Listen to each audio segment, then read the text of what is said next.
گنڈاپور صاحب نے کی تھی گفتگو، اس پہ بڑا بیکلیش آیا ہے، خاص طور پر صحافیوں کی جانب سے، صحافیوں کے حوالے سے جنہوں نے گفتگو کی، خاتون صحافی کے حوالے سے۔ پنجاب حکومت کا تو غصہ اپنی جگہ موجود ہے، وہ پھر آپ نے دیکھ بھی لیا، آزما بخاری صاحبہ نے للکارا، وفاقی حکومت نے للکارا۔ بھئی مریم نواز شریف پنجاب کی وزیر اعلیٰ ہیں اور میاں نواز شریف کی صاحبزادی ہیں، تو جب آپ ان کو ایڈریس کر کے غلیظ زبان استعمال کریں گے، گندی بات کریں گے اور زو مانی گفتگو کریں گے تو پھر جواب تو ملے گا۔ لیکن ایک جواب وہ ہے جو کہ شاید کچھ عرصے بعد ملے گا، اور اس کے بارے میں کلیم یہ ہے کہ وہ اسٹیبلشمنٹ کی جانب سے ملے گا۔ تحریک انصاف کو پھر فرسٹریشن کس چیز کی ہے؟ وہ ایک چیز کی ہے، سب سے زیادہ جو اس وقت پرابلم ہے وہ یہ ہے کہ کہیں عمران خان صاحب کا واقعی معاملہ فوجی عدالتوں میں نہ چلا جائے۔ دوسرا یہ کہ عمران خان صاحب کے لیے کوئی روشنی نظر نہیں آ رہی تحریک انصاف کو۔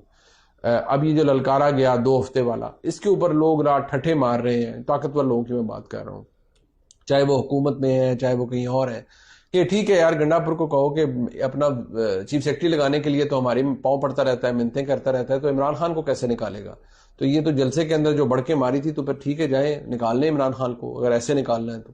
اب ظاہری بات ہے پھر جب ایسی گفتگو ایک سائڈ سے ہوگی تو دوسری سائڈ بھی ایسی باتیں کرے گی، تو بہرحال وہ گھوم پھر کے ادھر ہی ہے۔